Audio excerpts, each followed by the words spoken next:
This channel does not promote any violent, harmful, or illegal activities. All content provided by this channel is meant for an educational purpose only. এই মুহূর্তে আরো একটা উদ্বেগজনক খবরের দিকে নজর রাখতে হবে। জানেন 18 ডিসেম্বর দীপু দাসের মৃত্যু হলো বাংলাদেশে। গোটা বাংলাদেশে কি হচ্ছে? 25 ডিসেম্বর আরো এক হিন্দু যুবকের খুন হওয়ার খবর পাওয়া যাচ্ছে। রাজবাড়ীর পাংশা উপজেলায় খুন হিন্দু যুবক অমৃত মণ্ডল। 18 ডিসেম্বর দীপু দাস ময়মনসিংহে তার সাংঘাতিকভাবে তাকে খুন করা হয়েছে, পিটিয়ে খুন করা হয়েছে এবং তাকে উল্টো ঝুলিয়ে একেবারে গায়ে আগুন লাগিয়ে দেওয়া হয়। এই মুহূর্তে আরো একটা হিন্দু যুবকের মৃত্যুর খবর পাওয়া যাচ্ছে। আরো এক হিন্দু যুবককে খুন করা হয়েছে। অমৃত মণ্ডল নামে এক হিন্দু যুবক, তাকে খুন করা হয়েছে, যার বাড়ির রাজবাড়ির পাংশা উপজেলায় খুন হিন্দু যুবক অমৃত মণ্ডল। আমার সঙ্গে রয়েছেন সহকর্মী দীপ, তোমার কাছেও বেশ কিছু আপডেট রয়েছে এই অমৃত মণ্ডল সম্পর্কে, সেই আপডেটগুলো দর্শকদের সামনে তুলে ধরো। এই মুহূর্তে সব থেকে বড় যে খবর এবং উদ্বেগের যে খবর বাংলাদেশ থেকে আমরা পাচ্ছি, একদিকে দীপু দাসকে যেভাবে খুন করা হয়েছে গোটা বিশ্ব সেই ছবি দেখে শিউরে উঠেছিল, কিন্তু বাংলাদেশের যে হিন্দু নিধন থামছে না তার আরো একটা জলজান্ত প্রমাণ এই মুহূর্তে দেখাচ্ছে একেবারে টিভি নাইন বাংলা পর্দায় সন্ধ্যা সুপার প্রাইম টাইমে। অমৃত মণ্ডল নামে আরো একজন হিন্দু যুবককে মিথ্যে অভিযোগ দিয়ে পিটিয়ে খুন করা হলো বাংলাদেশে। আমার সঙ্গে রক্তিম রয়েছে, আমার সহকর্মী। রক্তিম, আবারও যে উদ্বেগজনক খবর বাংলাদেশ থেকে আমরা পাচ্ছি, এবারে দীপু দাসের পর এবার আরো একজন যুবক, মাত্র 29 বছর বয়স, অমৃত মণ্ডল, তাকে পিটিয়ে খুন করা হলো বাংলাদেশে। গত 18 তারিখ দীপু দাসকে হত্যা করা হয়েছিল এবং ঠিক এক সপ্তাহ পর অর্থাৎ 24 ডিসেম্বর গভীর রাতে রাজবাড়ির এই পাংশা উপজেলায় এই অমৃত মণ্ডল, যার নাম সম্রাট, তাকে কিন্তু খুন করা হয় এবং যাকে গ্রেফতার করা হয়েছে তার নাম সেলিমের কাছে পিস্তল এবং একনোলা বন্দুক পাওয়া গিয়েছে।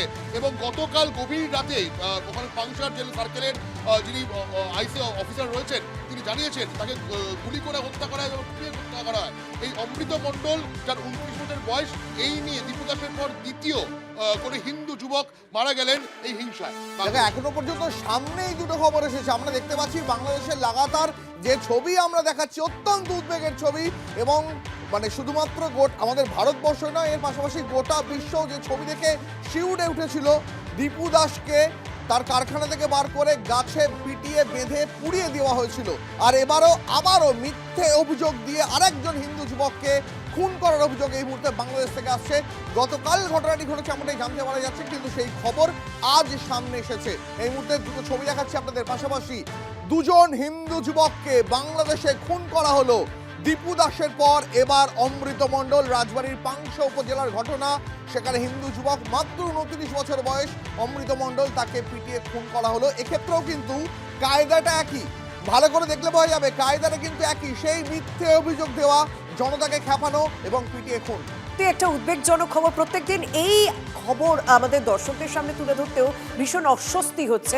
আমরা তাই কিছু রিয়াকশন নেবো। আমাদের সঙ্গে রয়েছেন শিক্ষাবিদ এবং ভাষাবিদ পবিত্র সরকার। পবিত্রবাবু, প্রত্যেক দিনই আমাদের এই এক প্রশ্ন করতে ভীষণ অস্বস্তি লাগছে যে কি হচ্ছে এটা বলুন তো। এক সপ্তাহের মাথায় আরো একটা যুবক, জলজান্ত যুবক, 29 বছর বয়স, তাকে এভাবে খুন করা হলো বাংলাদেশে, তার নিজের দেশের মাটিতে। এটা তো ভয়ঙ্কর ঘটনা এবং এক ধরনের ধর্মীয় অন্ধতা থেকে শুরু হয়েছে, এবং এই বর্তমান বাংলাদেশের শাসনে এই ধর্মীয় অন্ধতাকে প্রশ্রয় দেওয়া হচ্ছে। একরকম রাষ্ট্র চুপচাপ দাঁড়িয়ে দেখছে, কোনো রকম নিয়ন্ত্রণ নেই জনতার উপরে, জনতার শাসনে এক ধরনের ধর্মীয় অন্ধতা প্রশ্রয় পাচ্ছে। এটা যে কুৎসিত মানবিকতার বিরুদ্ধে অপরাধ, এবং এর এক চূড়ান্ত শাস্তি হওয়া উচিত, কিন্তু কে শাস্তি দেবে আমি জানি না। এই শুনতে খারাপ লাগে, প্রতিদিন এই খবর পড়তে খারাপ লাগে, আর এরা বুঝতে পারে না যে ভারতে কিরকম তীব্র প্রতিক্রিয়া হতে পারে, ভারতের মুসলমানরা বিপন্ন হতে পারে। একদম, অনেক ধন্যবাদ। আমরা কথা বললাম শিক্ষাবিদ পবিত্র সরকারের সঙ্গে। সত্যি ওপার বাংলায় এই ঘটনা ঘটছে, তার আজ তো কিছু কিছু এপার বাংলাতেও পড়ছে, তাই প্রত্যেকদিনই আপনাদের সামনে তুলে ধরছি। ইতিমধ্যে শুভেন্দু অধিকারী তিনি একটা রিয়াকশন দিয়েছেন, তিনি বলেছেন বাংলাদেশে আর একটা একাত্তর দরকার, যদিও তার এই মন্তব্য ব্যক্তিগত বলে তিনি উল্লেখ করেছেন। ওখানে একটা সরকার আছে নি, কিছু ইতর, কিছু বাঁদর, কিছু জঙ্গি, কিছু উন্মাদ, কিছু ধর্মান্ধ, কিছু মৌলবাদী, যাদেরকে পশুর সঙ্গে তুলনা করলে পশুকে অপমান করা হবে, তাদের হাতে চলে গেছে। আরেকটা 71 দরকার ওখান থেকে ওরা করুক, বাকিটা আমরাও করব। আরেকটা 71 দরকার, এটা আমার ব্যক্তিগত মত। অনেকেই বলেছেন, আমি বলছি, এদের শিক্ষা দিতে গেলে ভারতবর্ষের এদিক থেকে কয়েকটা ড্রোন পাঠাতে হবে, অপারেশন সিঁদুরের মতো। এই জ্ঞানটা আপনি প্রধানমন্ত্রীকে দিন। শুভেন্দু অধিকারীর বক্তব্যটা গুরুত্বপূর্ণ নয়। এখানে দুই দেশ কথা বলবে, দেশের প্রধানমন্ত্রী, দেশের স্বরাষ্ট্রমন্ত্রী, দেশের যে এক্সটার্নাল অ্যাফেয়ার্স মিনিস্ট্রি আছে, তারা কথা বলুন। দিল্লি নীরব কেন?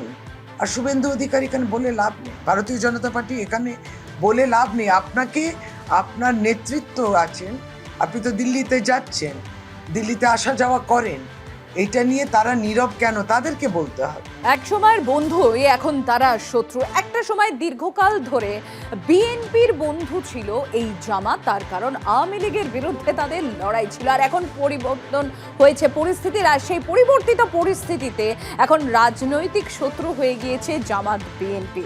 আর এখানেই প্রশ্ন উঠছে, তাহলে ভোটের রাজনীতিতে তাহলে কি এবার সরাসরি সংঘাতে বিএনপি আর জামাত?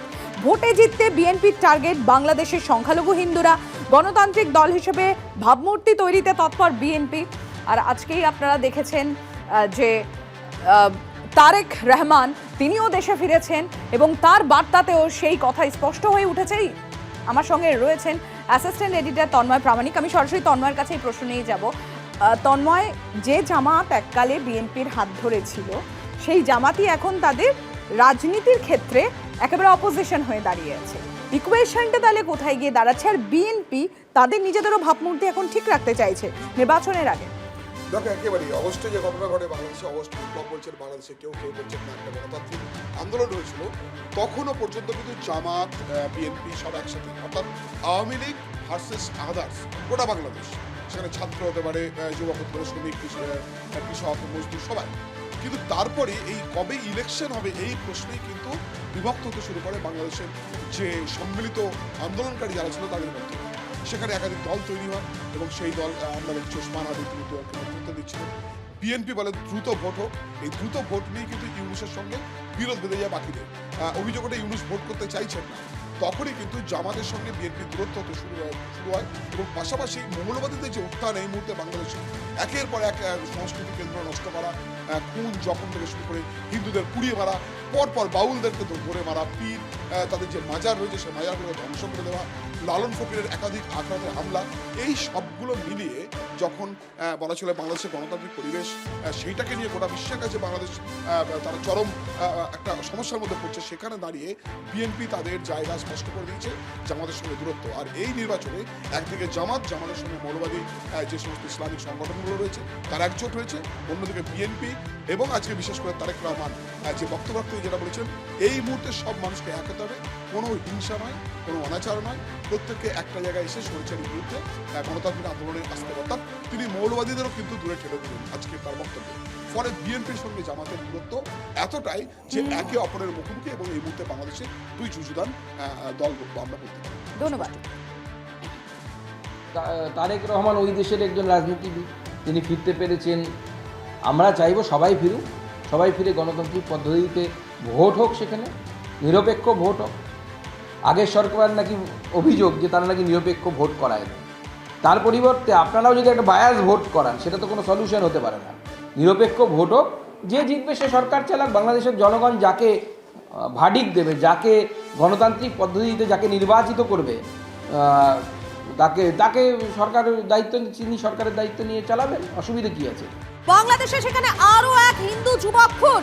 অমৃত মণ্ডল নামে এক হিন্দু যুবককে খুন করা হয়েছে। রাজবাড়ীর পাংশা উপজেলায় খুন হিন্দু যুবক অমৃত মণ্ডল। হোসেনডাঙ্গায় পুরনো বাজার এলাকায় তাকে পিটিয়ে খুন করা হয়েছে বলে অভিযোগ। রক্তিম ঘোষ আমাদের প্রতিনিধি আমাদের সঙ্গে রয়েছেন। রক্তিম, কিছুদিন আগেই দীপু চন্দ্র দাসের খুনের ঘটনা এবং এইবারে আরো একজন বাংলাদেশে সেখানে হিন্দুকে মেরে ফেলা হয়েছে। প্রশাসনের ভূমিকা, অর্থাৎ সেখানে ইউনুসের যে প্রশাসন চলছে তার ভূমিকাটা কি থাকছে? কথা ঠিক এক সপ্তাহ আগে দীপু দাসকে হত্যা করা হয়েছিল, পিটিয়ে খুন করা হয়েছিল। আর এক সপ্তাহের মধ্যেই গতকাল গভীর রাতে আরেক হিন্দু যুবক, যার নাম অমৃত মণ্ডল, বয়স 29, যার ওরফে আরেক নাম হচ্ছে সম্রাট, তাকে রাজাবাড়ি জেলার পাংশা উপজেলায় তাকে পিটিয়ে খুন করা হয় এবং তারপরে আবারও কিন্তু ইউনূসের যে প্রশাসন চলছে তা কিন্তু ফের প্রশ্নের মুখে। পরপর এক সপ্তাহের মধ্যে দুজন হিন্দু যুবককে কার্যত পিটিয়ে খুন করা হলো এবং যেটা এএসপি অর্থাৎ পাংশা যে সার্কেল আছে তার এএসপি যারা জানিয়েছেন এবং সেখানে গুরুতর অবস্থায় প্রথমে উদ্ধার করা হয়েছিল এবং যে পাংশা উপজেলা স্বাস্থ্য কেন্দ্র সেখানে নিয়ে যাওয়া হয় এবং সেখানেই কিন্তু মৃত ঘোষণা করা হয় এই অমৃত মণ্ডলকে এবং সেই তাকে পিটিয়ে মারার অভিযোগে তার মোহাম্মদ সেলিমকে গ্রেফতার করে এবং তার সঙ্গে তার কাছে একটি পিস্তল এবং একটা বন্দুক উদ্ধার হয়েছে এবং এই নিয়ে কিন্তু রীতিমতো এলাকায় রাজবাড়ি এলাকায় কিন্তু চাঞ্চল্য রয়েছে। পরপর দুজন হিন্দু যুবককে পিটিয়ে খুন, যে নিয়ে কিন্তু রীতিমতো বাংলাদেশের বর্তমান পরিস্থিতি আবার সরগরম হয়ে উঠল। ধন্যবাদ তোমাকে। এরা যারা করছে তাদেরকে সিরিয়াসলি একটা সিরিয়াস স্টেপ নিয়ে যেটা ওরা করছে ওদেরকে রিটার্ন দাও, বাট এমনও না যে যারা ইনোসেন্ট তাদেরও মারো। জানো কে করছে, ওদেরকে অ্যারেস্ট করো। অ্যারেস্ট করলে লাভ হবে না অফকোর্স, যেটা ওরা দিচ্ছে ওটা ওদের ফেরত দাও, সিম্পল অ্যাজ দ্যাট। যদি ওরা এই ভাষাতেই বুঝবে, ওরা যেই ভাষাতে বুঝবে ওই ভাষাতে বোঝাও, সিম্পল অ্যাজ দ্যাট। আমি আর মানে এর উপরে আর কিছু নেই। কেন কি ওরা যদি এরমভাবে টর্চার শুরু করেছে হিন্দুদের প্রতি, যেইভাবে ওরা যদি মারকাট করেই ওদের ভাল লাগছে ওটাই ওদের ভাষা, যদি ওরমভাবে রিটার্ন দাও, এটাই বেস্ট অপশন। আর এটা ছাড়া কোনো অন্য আর কিছু নেই।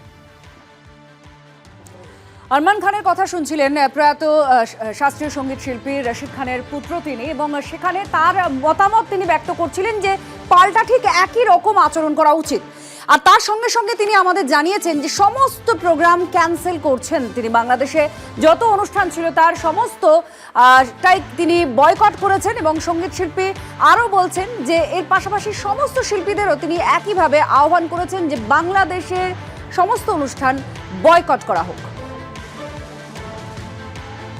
আমি খুব এক্সাইটেড ছিলাম যে বাংলাদেশ অনেক বছর পর আবার যাওয়া আমার ছিল, অ্যান্ড অনেক কালচারাল লোকেরা ছিল একটা সময়। আই হোপ মানে আমার এখন যা দেখে মনে হচ্ছে খুব নেই ওই ব্যাপারটা আর আগের মতন বাংলাদেশে। তো এই 1-2 সপ্তাহের মধ্যে যেই ডেভেলপমেন্টটা দেখছি ওখানে, যেভাবে এক্সকেলেট হয়েছে ওখানে ঝামেলা যা শুরু হয়েছে, আমি লিটারালি ওইটা দেখার পরে যেভাবে টর্চার করা হচ্ছে লোকেদের, ইনস্ট্রুমেন্টসদের ভাঙচুর করা হচ্ছে, ওটা দেখে আমার মনে হয়নি আর যে ওই মাটিতে পা রাখা উচিত যেখানে না মানুষের ভ্যালু আছে না ইনস্ট্রুমেন্টের ভ্যালু আছে। দুটো জিনিস খুব ম্যাটার করে, একটা হচ্ছে হিউম্যানিটি, মনুষ্যত্ব, আর ইনস্ট্রুমেন্টসদের ইজ্জত। इंस्ट्रूमेंट्स যদি ভাঙছো that is murder for us. তুমি লিটারালি আপ সরেআম কতল কর রহে হো সাজ কা। এরা নিজেকে আমি জানি না কি ভাবতে শুরু করে দিয়েছে বাংলাদেশের যে এই পার্টিকুলার মুসলিম লোকেরা আছে। এক তো মানে মুসলিমদের নাম খুবই বদনাম হয়ে গেছে এই সব জন্যে, যেটা দরকার নেই। কেন কি এমন একটা ধর্ম যেটা তোমাকে লেখা নেই যে তুমি গিয়ে মারধার করো। সিম্পল একটা পিস গিভিং একটা রিলিজন ছিল, যেটাকে তোমরা একটা ভায়োলেন্ট রিলিজন বানিয়ে দিয়েছো, যে লোককে উল্টো লটকে মেরে ফেলা হচ্ছে, জ্বালিয়ে দেওয়া হচ্ছে। ওই মাটিতে পা রাখার ভাবতেও কি করে পারি? ওদের তো দোষ নেই, এটা ওদের দোষ না যে ওরা হিন্দু, ওরা বাংলাদেশে জন্মেছে।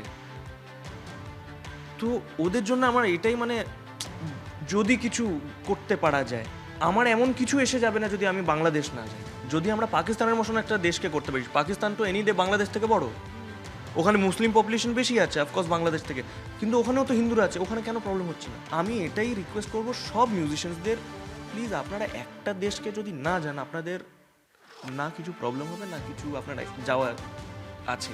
দেখুন, এই যে বাংলাদেশে যখন অস্থিরতা পরিস্থিতি, ঠিক তখনই বাংলাদেশ থেকে এ দেশে আসার চেষ্টা করছে, আর তখনই তাদেরকে গ্রেফতার করছে বিএসএফ। আপনাদেরকে জানাবো এই মুহূর্তে বাংলাদেশে অনুপ্রবেশকারীকে গ্রেফতার করা হয়েছে মুর্শিদাবাদের রানীতলা থানা সংলগ্ন ভারত বাংলাদেশ সীমান্ত এলাকা থেকে।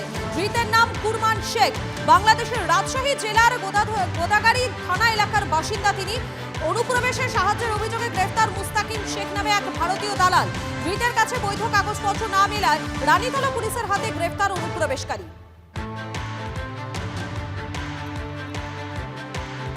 বছর শেষ হতে চললো আর বছর শেষে আবারও বঙ্গ সফরে আসছেন অমিত শাহ। কেন্দ্রীয় স্বরাষ্ট্রমন্ত্রী তিনি আবারও বঙ্গ সফরে আসছেন এবং যেমনটা জানা যাচ্ছে শাহের এই সফরকে কেন্দ্র করে বিজেপিতে তৎপরতা তুঙ্গে। সন্ধ্যে বৈঠকে সুনীল বানসাল, ভূপেন্দ্র যাদব সহ শীর্ষ নেতারা। সেক্টর 5-এ বিজেপি দপ্তরে শাহের সফরের প্রস্তুতি বৈঠক।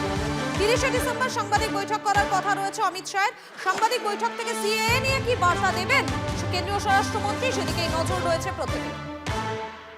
সিএতে নাগরিকত্বের বিষয়টা ডিটারমাইন করতে পারেন, কারণ কেন্দ্রীয় সরকার গায়ের জোরে আইন এনেছেন।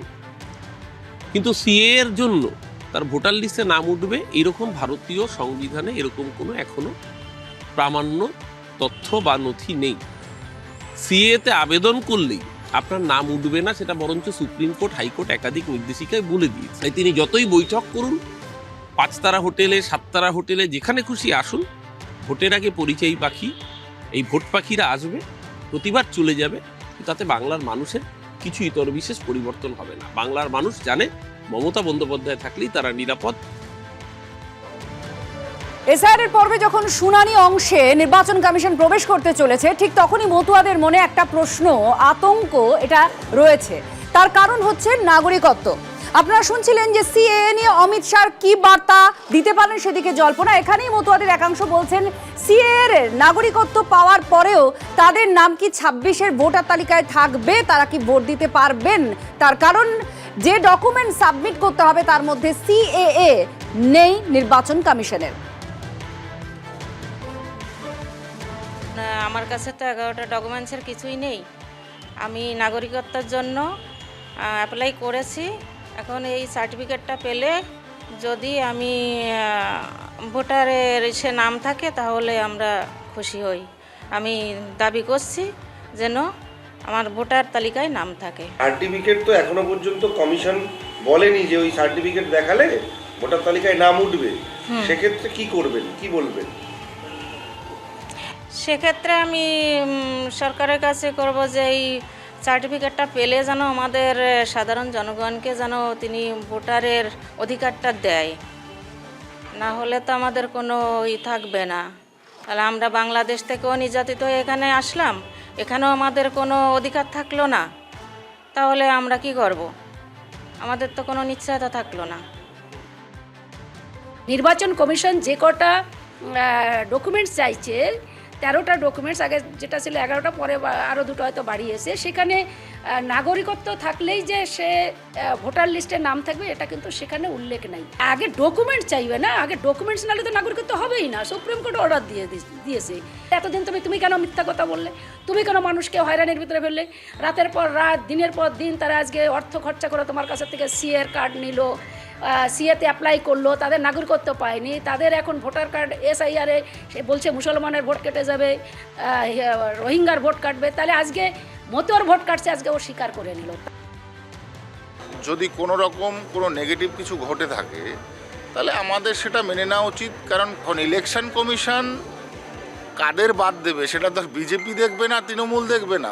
যেখানে সুপ্রিম কোর্ট ভার্ডিক্ট দিয়েছে যে নাগরিকত্ব না হলে আপনার ভোটার কার্ডের লিস্টে নাম থাকবে না, সেখানে আমরা কি বলবো? এখন কমিশনের ব্যাপার তো আমি কমিশনের ব্যাপারে কি বলবো? বারে বারে একটা প্রশ্ন করে আমরা দাবি জানাবো যাতে একজনের নামও বাদ না যায়। এখন কমিশন কি করছে, বিজেপি সেটা করে দেবে। এখন সিস্টেমেটিক ওয়েতে যদি মতুয়াদের নাম বাদ যায়, সেখানে সুপ্রিম কোর্টও ভার্ডিক্ট দেয়, তো আমাদের কি করার আছে? তো সেই প্রসঙ্গ টেনে আমি যদি বলি যদি বাদ যায় তাহলে আমরা নাগরিকত্ব দিয়ে আপনাদের সিটিজেনশিপ দিয়ে আপনাদেরকে ভোটার লিস্টে নাম তুলবো, সেই বক্তব্য আমি সবসময় দিয়েছি। না, সেটা এত তাড়াতাড়ি সম্ভব কী করে হয়? একটা প্রক্রিয়া তো চলছে। 1 কোটি মানুষকে যদি সিটিজেনশিপ দিতে হয়, সেটা কি 5 দিনের মধ্যে সম্ভব নাকি? নাটকীয় ব্যাপার নাকি এটা একটা? এই আতঙ্ক খানিকটা দূর করলেও আবার একটা ইঙ্গিতপূর্ণ মন্তব্য করছেন কেন্দ্রীয় মন্ত্রী সুকান্ত মজুমদার। শুনুন। এর মাধ্যমে নাগরিকত্ব নিলে সেটা অবশ্যই কমিশনের তালিকাভুক্ত, কারণ কমিশনের 11টির মধ্যে একটি আছে যে নাগরিকত্বের প্রমাণপত্র বা সার্টিফিকেট। দেখুন, প্রথম কথা হচ্ছে যারা সময় মতো করেননি তাদের ক্ষেত্রেই সমস্যাটা হচ্ছে। অনেকে পেয়ে গেছেন, আগামী বেশ কয়েকদিনের মধ্যে আরও অনেকে পাবেন। এবার যারা সময় মতো করেননি তাদের পরে নাম উঠবে। তাদের যখন তারা সার্টিফিকেট পাবে তখন তাদের নাম উঠবে যে তারা ভারতবর্ষেই থাকবেন, কারণ ভারতবর্ষের আইনে সেই সংশোধন করা হয়েছে। এমনকি যারা সিএতে নাগরিকত্বের অ্যাপ্লিকেশন করতে পারবেন না আইনত, কেন 2014 পর যদি কেউ এসে থাকে, ভারতবর্ষের ফরেনার্স অ্যাক্টে পরিবর্তন করে এটা স্পষ্ট করা হয়েছে ভারত সরকারের তরফে 24 অবধি যে কোনো সময় আসি না কেন, পাসপোর্ট নিয়ে আসি, বিনা পাসপোর্টে আসি, আমি যদি হিন্দু হই বা অন্য সংখ্যালঘু হই বাংলাদেশের, আমি ভারতবর্ষেই থাকবো। আর যেদিকে আমাদের নজর রাখতেই হবে, আজ বড়দিন এবং ফেস্টিভ মুডে রয়েছে রাজ্যের উত্তর থেকে দক্ষিণ বিভিন্ন প্রান্তের যারা মানুষরা রয়েছেন তারা আজকের দিনটাকে উপভোগ করছেন। দেখাচ্ছি আপনাদের বিভিন্ন জায়গার ছবি দেখাচ্ছি। আমাদের দুই প্রতিনিধি আমাদের সঙ্গে রয়েছেন। পাটুলি থেকে রয়েছেন আমাদের প্রতিনিধি সায়ন্ত রয়েছেন এবং পার্ক স্ট্রিট থেকে রয়েছেন আমাদের অপর প্রতিনিধি সুপ্রিয়। আমি প্রথমে পাটুলির ছবিটা দেখে নেব। সায়ন্ত, এই মুহূর্তে পাটুলিতে কি ছবি ধরা পড়ছে?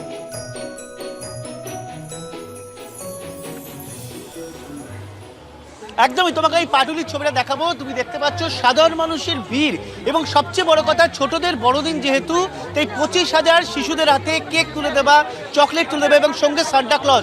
এবং তুমি ভিড়টা দেখতে পাচ্ছ, পাটুলির ঝিলপাড়ের ভিড় এটা, এবং প্রতিটি মানুষ কিন্তু এখানে এসেছেন। আমি একটা কথা বলতে চেষ্টা করবো, কোথা থেকে এসেছেন? বেহালা থেকে এসেছি। পাটুলির ঝিলপাড়ে প্রতিবার আসেন? হ্যাঁ, না এই বছর আমি ফার্স্ট এসেছি, কিন্তু এমনি সানডেতে আমরা এমনি ঘুরতে আসি। উৎসব গতকাল থেকে উৎসব চলছে না আজকেই বেরিয়েছে? না, আমরা কালকে পার্ক স্ট্রিট গেছি। গতকাল থেকে উৎসব চলছে। তুমি শুনতে পেলে যে গতকাল থেকেই বেরিয়েছে এবং এখানে সাধারণ মানুষ তারা কিন্তু ভিড় করে রয়েছেন এবং এই যে উৎসবে মেতে উঠেছেন। সায়ন্ত, তুমি আমাদের সঙ্গে থাকো, একবার পার্ক স্ট্রিটের ছবিটা দেখে নিও। সুপ্রিয় রয়েছেন আমাদের সঙ্গে। সুপ্রিয়, পার্ক স্ট্রিট তো নিশ্চয়ই এই সময় জমজমাট একেবারে। দেখো, যে সময়টাতে তোমার সঙ্গে আমার কথা হচ্ছে সন্ধ্যে 7টা বেজে কিছু সময় অতিক্রান্ত হয়ে গেছে। আর পার্ক স্ট্রিটের ছবিটা আমার ক্যামেরা পার্সন কুণালকে বলবো, আমি নিজে মুখে না বলে কুণালকে দেখাতে বলি, এবং সেই ছবি দেখলেই কিন্তু তুমি আন্দাজ করতে পারবে যে কতটা জমজমাট। গতকালও এই পার্ক স্ট্রিটের যে ফেস্টিভ মুডের ছবিটা, প্রি ক্রিসমাসের যে ছবিটা, সেটা তুমি দেখেছিলে বা আমাদের দর্শকদের আমরা দেখিয়েছিলাম। এবং আজকে বড়দিনের দিনে সন্ধ্যে 7টার পরে রীতিমতো বলা যেতে পারে মানুষের ঢল নামতে শুরু করেছে। শহর কলকাতা তো আছেই, তার সঙ্গে আশপাশের দূর দূরান্ত থেকে মানুষ যারা কলকাতামুখী হয় এই বড়দিন বা এই উৎসবের সময়টায়, তাদের কিন্তু অন্যতম একটা ডেস্টিনেশন থাকে এই পার্ক স্ট্রিট। দেখতেই পাচ্ছ একেবারে পাহাড়ি রঙের আলোয় সেজে উঠেছে গোটা পার্ক স্ট্রিট। কোথাও রয়েছে ক্রিসমাস ট্রি, কোথাও সান্তা ক্লজের আলোয় সেজে উঠেছে, তার সঙ্গে বিভিন্ন ধরনের বাহারি আলো রয়েছে। এবং যারা আজকে বোঝাই যাচ্ছে পার্ক স্ট্রিট থেকে পাটুলি উৎসব মুখর পুরো শহর কলকাতা। ধন্যবাদ তোমাদের দুজনকেই। নজর রাখবো গার্ডেন রিচের দিকে। গার্ডেন রিচের পাহাড়পুরে ঝুপড়িতে ভয়াবহ আগুন। আগুনের গ্রাসে একের পর এক ঘিঞ্চি ঘর এবং ঘিঞ্চি এলাকা হওয়ায় দ্রুত ছড়িয়ে পড়েছে আগুন। পুড়ে খাক হয়ে গিয়েছে প্রায় 50টি ঘর। ঘটনাস্থলে দমকলের 6টি ইঞ্জিন পৌঁছায়। আগুন নেভাতে রীতিমতো হিমশিম খেতে হয় দমকল বাহিনীকে। কিন্তু কি কারণে আগুন তা খতিয়ে দেখা হচ্ছে। শীতে মাথার ছাদ হারিয়ে অসহায় একাধিক পরিবার। দেখতেই পাচ্ছেন আপনারা কিভাবে একটার পর একটা বাড়ি পুড়ে গিয়েছে। প্রায় 50টির বেশি ঘর এভাবে পুড়ে গিয়েছে বলে জানা যাচ্ছে। আগুনের গ্রাসে একের পর এক ঘর। ঘিঞ্চি এলাকা হওয়ায় আগুন দ্রুত ছড়িয়ে পড়েছে। পুড়ে খাক হয়ে গিয়েছে প্রায় 50টি ঘর। খবর পেয়ে ঘটনাস্থলে পৌঁছায় দমকলের 6টি ইঞ্জিন। আগুন নেভাতে রীতিমতো হিমশিম খেতে হয়। যেহেতু ঘিঞ্চি এলাকা, সে কারণেই দমকলকে বেশ বেগ পেতে হয়েছে আগুন নেভানোর জন্য। তবে কি কারণেই আগুন লেগেছে তা খতিয়ে দেখা হচ্ছে। এই শীতে মাথার ছাদ হারিয়ে অসহায় একাধিক পরিবার।